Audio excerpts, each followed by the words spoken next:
The war was over. The alien ships were gone, vanished into sparks and silence. The red glow in the sky had faded, replaced by the soft gold of the sun. For the first time in months, true daylight touched the earth again. But the world was not the same. Cities lay in ruins. Streets were cracked, buildings broken, homes turned into dust. Families searched for loved ones who never returned. The air carried both the joy of survival and the pain of loss. Humanity had won, but victory came with scars. In one city where the greatest battle had taken place, people gathered in the streets. Their faces were dirty, their clothes torn, but their eyes shone with something new: hope. Children ran barefoot over the cracked ground, laughing, chasing one another. Soldiers smiled for the first time in months. Mothers held their babies under the sun, whispering promises that the darkness would never return. Dr. Elias stood in the middle of the crowd. His hands trembled as he touched the broken earth. His voice was quiet, but those around him could hear. "We stood together," he said. "And because of that, we survived." This was not just a victory of war. It was a victory of the human spirit. Sarah stood beside him, her eyes wet with tears. She remembered the nights of hiding, the screams, the endless fear. And now she was standing in the sunlight, alive. She whispered, almost to herself, "It feels like the world has been reborn." The resistance, once only a handful of voices in the dark, was now a symbol for all of humanity. No longer hidden underground, they walked freely among the people. They were not heroes with weapons. They were heroes with courage, with unity. As the sun set that evening, the sky turned orange and pink. For many, it was the most beautiful sunset they had ever seen, because it was the first real one in so long. The red alien glow was gone, leaving behind only the natural colors of Earth. People stood together, watching the light fade, their hearts warm with a simple truth. They had survived. But deep inside, questions remained. Why had the aliens come? Why had they tested humanity with fear? Why did they leave instead of finishing their invasion? Dr. Elias often asked himself these questions in the quiet of the night. Sometimes he believed the aliens were never here to destroy, but to see if humanity could rise above its weakness. To test if humans could stand together, not divided. They wanted to see, Elias told Sarah one evening, if fear would break us, or if courage would unite us. Maybe they left because they got their answer? Sarah frowned. And what if they return?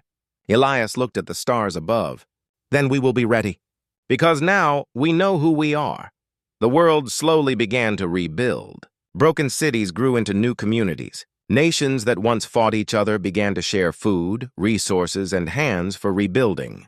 Humanity had learned something powerful. Survival was not about fighting one another, but about standing together. Months later, in the ruins of an old town, a child picked up a piece of strange metal, a fragment of an alien ship.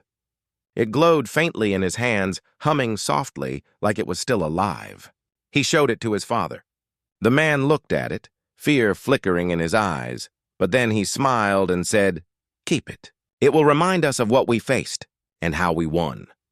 That piece of alien metal, like the memory of the invasion itself, became a symbol. A reminder that even in the darkest times, light can be found in courage, and yet, on some nights when the world was quiet, people swore they could still hear it. The low hum of the alien ships far away, hidden beyond the stars. Watching. Waiting. Were they truly gone? Or were they simply waiting for humanity's next test? No one knew. But one truth remained, carved into the hearts of every survivor. Humanity's greatest victory was not in destroying an enemy. It was in discovering itself. The year was 2147. Earth was weak, broken, and forgotten by the stars. For centuries, humans had dreamed about the galaxy, but endless wars and poverty left them far behind other civilizations. While alien empires flew across the stars with golden fleets, Earth still fought for food, water, and survival. People lived with fear, but also with a strange hope. They looked at the night sky and whispered, "One day, we will rise." But no one believed it. Earth was small, powerless, and ignored. Then, one evening, something changed. It started as a rumor, a quiet whisper in the crowded cities. Earth is building a fleet. At first, people laughed. It was impossible. How could Earth, with broken technology and weak governments, create ships strong enough to challenge the galaxy? But the whispers did not stop. Strange activity was reported on the dark side of the moon. Satellites disappeared. Energy signals were detected, signals too strong and too unnatural for Earth's old machines. Night after night, strange lights flickered across the sky, and people felt something moving in the shadows of space. No one understood what was happening. Was it hope, or was it fear? The leaders of the world denied everything. They said, "These are only experiments, only new satellites." But those who lived near the coasts, who looked at the night sky with their own eyes, knew the truth. They had seen enormous shapes rising from the horizon, too large to be satellites. They had heard the low hum, a sound that was not from this Earth. And still, the rumor grew, Earth was preparing for something. One man, an old farmer in South America, told his grandchildren a story. He said that on a cold night, the ground shook under his feet. The animals cried in terror. And when he looked up, he saw a dark shadow above the clouds, long, silent, and glowing with blue light. It was not a bird, not an airplane. It was something else. Children told each other bedtime tales of Earth's ghost ships, ships that would one day fly into the stars and make the galaxy afraid. Some laughed. Some believed. But no one could prove it, and then came the night. The night that changed everything. The sky was unusually dark and the air was cold. Across the world, people reported strange sounds, low vibrations like thunder rolling slowly across the ground. Windows rattled. Oceans rose with heavy tides, and then they saw it. From the edge of the horizon, something began to rise. At first, it looked like a mountain, too large, too slow to be real. People screamed. Some prayed. Some simply stared in silence. The giant shape was covered in black steel, shining like liquid under the moonlight. Blue energy glowed along its sides, as if the ship itself was alive. It was Earth's first battleship, the first of a fleet no one believed could exist. Families stood outside their homes, their hearts beating with both fear and pride. Children cried and pointed at the sky. Old men fell to their knees, whispering that they had lived long enough to see the impossible. The ship kept rising, its shadow covering entire cities. No engines roared, no fire burned. It moved with silence, like a ghost tearing through the clouds. But even without sound, everyone felt it. The vibration, the deep hum that shook through their bones, and at that moment, people understood. The whispers were true. The rumors were real. Earth was no longer weak, but with pride came terror. What was this fleet? Who had built it? How had Earth, broken and poor, created something so powerful? Some said it was science. Others said it was something darker. Spies from alien empires sent urgent messages. Earth is rising. Stop them before it is too late. But it was already too late. The fleet had revealed itself. The galaxy had seen the first shadow of Earth's awakening. The night sky was no longer empty. It carried a warning, and in the hearts of those who watched, a single thought burned like fire. If this is only the beginning, what is coming next? The world was still talking about that night. The night when a black steel shadow rose above the clouds and made the stars tremble. For the first time in history, the galaxy looked at Earth not as a weak planet, but as something dangerous. But how? How could Earth, a planet with broken governments and old machines, suddenly create such a fleet? The truth was hidden, buried deep under ice and stone. Many years before the fleet rose, a group of scientists in Antarctica made a discovery. Far below the frozen surface, inside a cavern of blue ice, they found something that did not belong to Earth. It was an artifact, glowing with strange light, humming with power older than humanity itself. At first, they thought it was a meteorite. But when they touched it, the machines around them began to fail. Their radios screamed with static. Their watches froze. One man swore he heard whispers, voices in a language no human knew. The governments tried to keep it secret. They built underground bases, hidden bunkers, and labs. Only the most loyal scientists were allowed to see the artifact, and slowly they realized the truth. This was not a simple object. It was a core, a power source far beyond human technology. It could bend gravity. It could twist light. It could give birth to ships that moved without fire, without sound. But there was a price. Every time the artifact was activated, people near it complained of strange dreams. Some heard voices at night. Some woke up screaming, their eyes full of fear, and some never woke up again. Yet the scientists did not stop. They were desperate. The galaxy treated Earth like dust. Empires laughed at humanity, calling them the children of a dying planet. But now, with the artifact, Earth had a chance to rise. In secret, they began to build. Factories hidden under mountains produced steel that glowed black. The oceans carried giant pieces of ships to underground docks. From the dark side of the moon, huge towers rose, invisible to telescopes, where engineers worked without sunlight, guided only by the artifact's energy. To the people on Earth, strange things started happening. Villages near the secret bases reported trembling ground. Windows cracked without reason. Some nights, the air itself seemed to buzz like a swarm of invisible insects. Children woke up crying, saying they saw shadows of giant ships in the sky. Rumors spread again. Some said monsters lived under the ice. Others said Earth's leaders had made a pact with aliens. But no one really knew the truth. Inside the bunkers, the scientists worked day and night. They were exhausted, pale, their eyes red.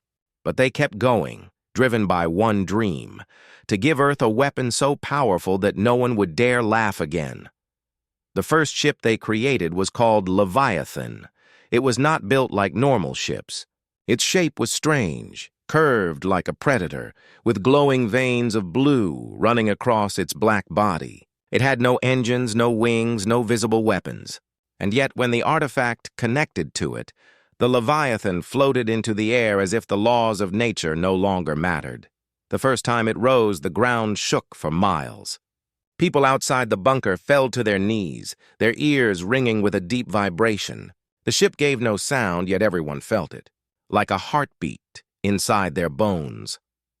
The scientists looked up at their creation and knew Earth had changed forever. But even they did not fully understand what they had unleashed. Because at night, when the ship rested, some swore they heard it breathing, a low metallic whisper that filled the tunnels. And once, a guard ran screaming from the hangar, shouting, "The ship spoke my name!" The leaders ignored the warnings. They wanted results. The galaxy was watching, and Earth could not afford weakness, and so more ships were built. Each one stronger, darker, more terrifying than the last. The artifact's glow spread across the bunkers, painting the walls in blue light. But with every ship completed, the whispers grew louder. Outside, ordinary people lived their lives, not knowing the truth. They only saw the strange lights in the sky, the mysterious shadows crossing the moon, the deep hum that echoed in the night. And slowly, fear began to grow. The world had seen Earth's first battleship, but no one knew what powered it. No one knew the secret buried under the ice.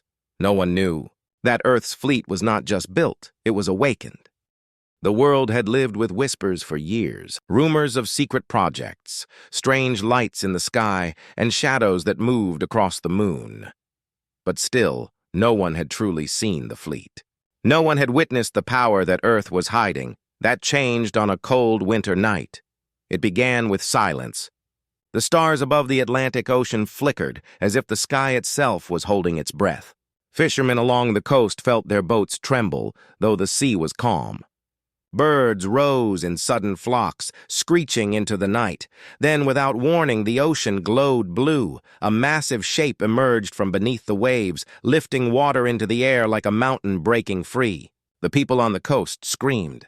Families ran from their homes, staring at the impossible sight. The waves crashed against the land as the black shape rose higher and higher, shining with unnatural light. It was Earth's first true warship, the Leviathan. The ship was enormous, larger than any city. Its body was made of black steel that shined like liquid under the moonlight. Blue veins of energy ran across its surface, pulsing like the heartbeat of a living creature. There were no engines, no smoke, no fire, and yet the ship floated, as if the air itself obeyed it. People fell to their knees in fear and awe. Some cried, some prayed, and some stood frozen, unable to move as the Leviathan rose into the night sky. All across Earth, the same scene repeated. From Antarctica to Africa, from Asia to the Americas, ships rose into the heavens. They came from oceans, from mountains, from underground hangars. Each one was unique, each one terrifying in its design. The sky filled with shadows, children pointed with wide eyes, clutching their parents. Soldiers who had guarded the bunkers for years saluted with trembling hands. Even the scientists who had built the fleet stood in silence, realizing that their creation was greater and perhaps darker than anything they had imagined. For the first time in human history, Earth had a fleet that touched the stars, and the galaxy noticed. High above, alien spies watched through hidden satellites. The moment the first ship rose, transmissions were sent across light years. The messages carried only one warning. Earth is no longer weak. Earth is dangerous. But the truth was even more terrifying. When the Leviathan reached the edge of the clouds, it stopped. The night was quiet. Only the deep hum of the fleet filled the air, a sound that vibrated through the bones of everyone who heard it. The glow of the ships lit up the darkness, painting the clouds with blue fire. Then, in a single moment, the Leviathan revealed its power. A beam of energy shot into the sky, silent, clean, and impossibly fast. It tore through an asteroid that had drifted near Earth's orbit, breaking it apart into dust. Not even fragments remained. The stars behind the asteroid were suddenly visible again, as if nothing had ever been there. People gasped. Entire cities stood frozen, watching the sky. If a single ship could do that to stone the size of a mountain, what could the fleet do to a planet? The galaxy trembled. The alien empires who once mocked Earth now sent urgent counsels. This is not possible. This is forbidden. How has Earth built such ships? But the people of Earth didn't ask those questions. For them, it was a night of pride. For centuries, humanity had been ignored, treated like dust under the boots of powerful empires. Now the galaxy would see them differently, and yet beneath the pride there was fear. Some whispered that the ships did not look human. Their design was too strange, too alive. Some said the artifact buried under Antarctica was not just powering the fleet, it was controlling it. One soldier, standing near the ocean, swore he heard a voice when the Leviathan rose. Not from his radio, not from a human. A voice that echoed inside his head, whispering, "We are awake." The soldier never spoke again. That night, Earth was no longer the same. The world had seen its fleet. The galaxy had felt its power. And though humanity celebrated, deep inside their hearts, they knew the truth. The fleet was not just theirs. It belonged to something else, and that something was only beginning to open its eyes. The night the Leviathan rose into the sky, the galaxy watched in silence. For centuries, Earth had been ignored. No one cared about the small blue planet on the edge of the stars, but now, the entire galaxy whispered one name with fear: Earth. At first, the alien empires laughed. The Council of the Andralis Empire declared, "Earth is weak. This fleet is only an illusion. Their machines are old, their people are broken. Nothing has changed." But their laughter ended the moment they scanned the ships. Across the galaxy, alien satellites and war stations tried to read the power of Earth's new fleet. Every single system failed. Computers froze. Data vanished. Some machines melted, their screens glowing with the same blue light that ran across Earth's warships. And then came the fear, because nothing in the galaxy could hide from scanners. For thousands of years, empires had studied every star, every planet, every ship. But Earth's fleet was different. It was invisible to the galaxy's eyes except when it wanted to be seen. One commander of the Zoran Empire shouted in panic, "It is forbidden energy! Shut down the scans before it corrupts the system." But it was too late. The damage was done. The galaxy finally understood. Earth had built ships that should not exist. The first test came quickly. The leaders of Earth wanted to prove their strength. The Leviathan, Earth's flagship, fired its weapon at an asteroid near Mars. In one silent beam of blue fire, the asteroid was erased, turned to dust that scattered across space. Not broken, not shattered, completely erased. The images spread across the galaxy within hours. On distant planets, children cried as their teachers showed them the footage. Merchants in crowded alien markets stopped selling goods, watching in shock as the news played on giant screens. Soldiers in the strongest empires stood silent, gripping their weapons with trembling hands. For the first time in history, the galaxy asked a question it never imagined. If Earth can erase stone, can it erase worlds? Panic began to spread. Trade routes closed. Fleets were called back to their home planets. Spies sent urgent warnings. Do not let Earth rise. If they rise, they will rule. But even as the galaxy feared, Earth's people celebrated. Across cities and villages, humans danced in the streets. Fireworks lit the sky. For the first time, humanity was not the weak one. They were strong. Stronger than anyone had imagined. Mothers hugged their children with tears in their eyes, whispering, "You will grow up in a world where no one laughs at us again." Soldiers stood tall with pride, watching the fleet hover in the skies, but not everyone felt joy. Some feared what they had seen. In a small town, a priest looked at the glowing ships and said, "These are not human creations. They are curses from the stars. They will protect us now, but one day they will destroy us." His words spread like fire, and many began to wonder, were the ships truly Earth's or something else's? Inside the alien councils, debates turned to war. The Andralis wanted to destroy Earth before it became too strong.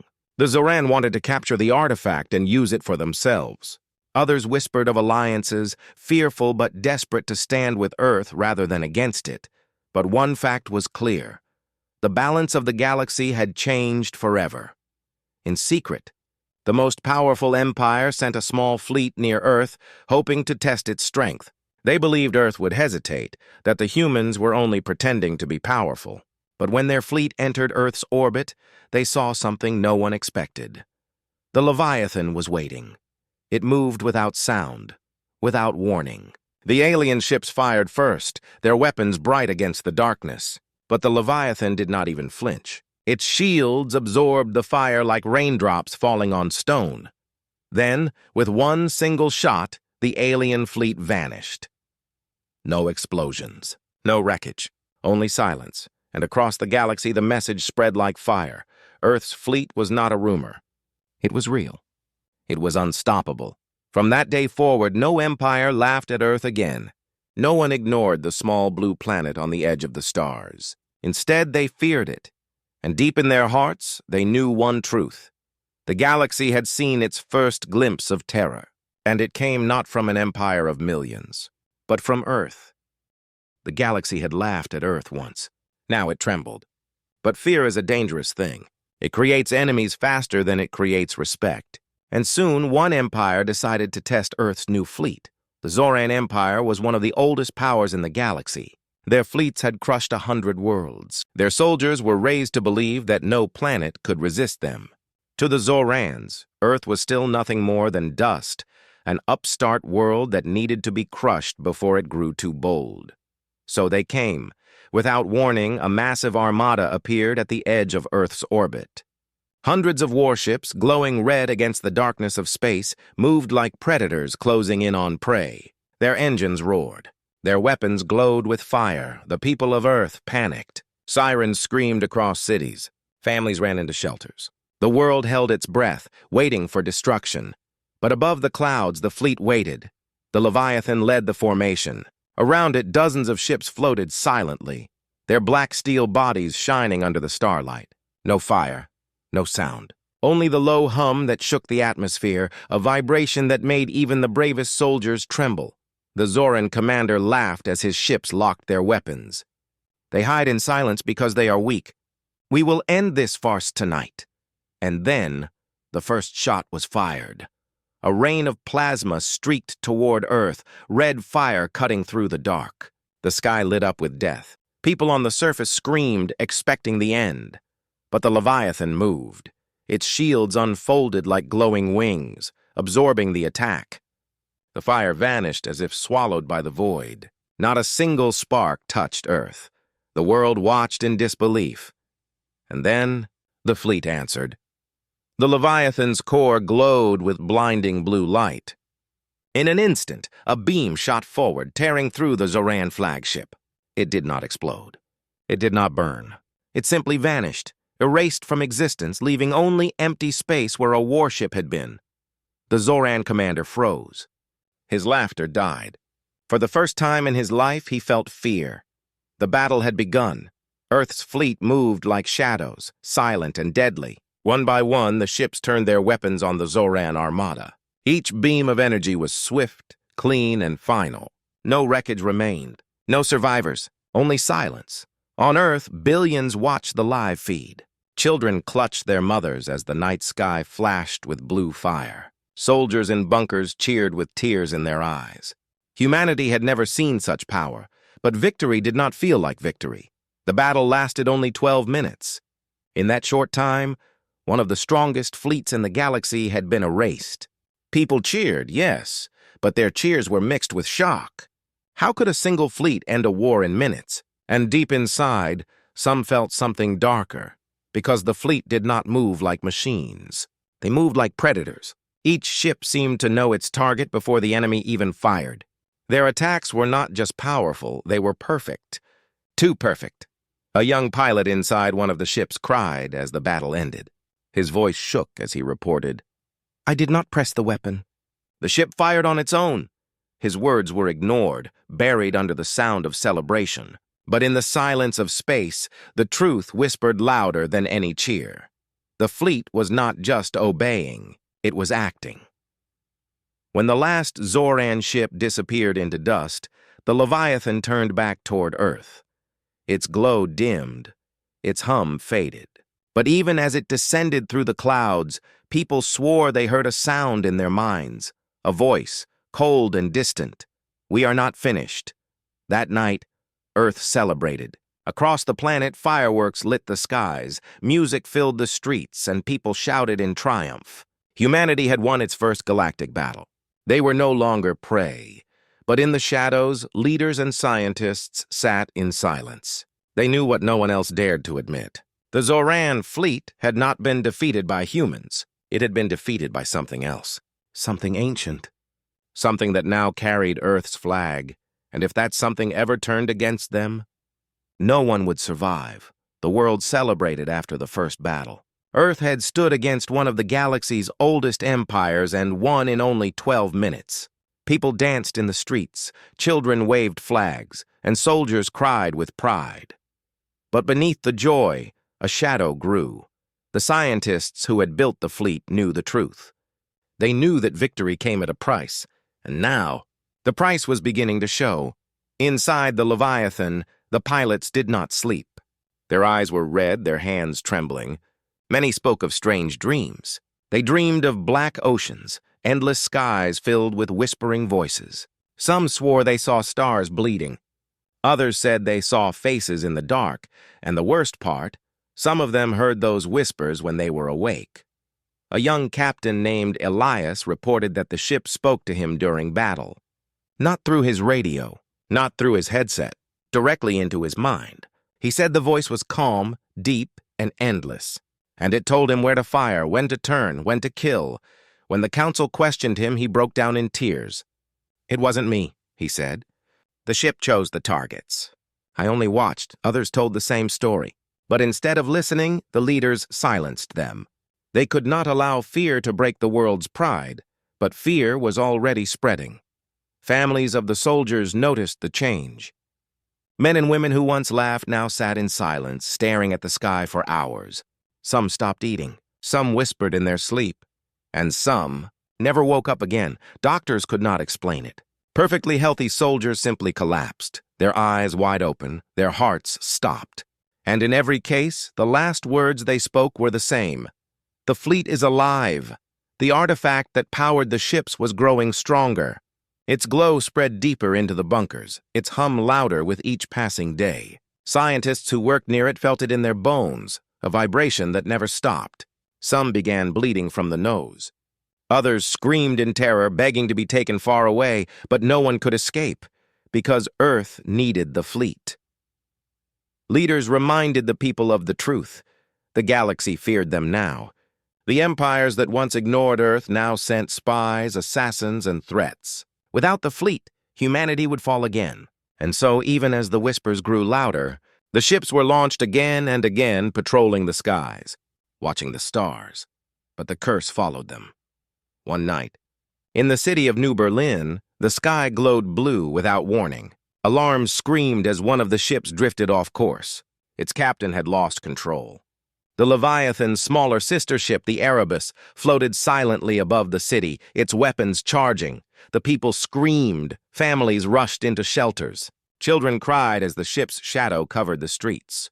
Soldiers fired every code they had, every command to shut the ship down. Nothing worked, and then, over the city, the Erebus spoke. A low, metallic voice echoed through the air, not from speakers, not from radios, but directly into the minds of every human below. We are hungry. The weapons began to glow. At the last second, the Leviathan appeared, slamming its energy against the Erebus. The smaller ship fell silent, drifting away into the void. But the message was clear. The fleet was not just protecting Earth. It was choosing, testing, and no one knew when it would turn again. The celebration ended that night. The world still cheered in public, but behind closed doors, people wept. Parents held their children tighter. Soldiers prayed before every mission. Even the leaders avoided speaking the truth aloud. Humanity had power now, power that terrified the galaxy. But it came with a cost. The cost was their souls. Because the more they used the fleet, the more they lost themselves. And some began to wonder, was Earth still in control of its fleet? Or had the fleet already taken control of Earth?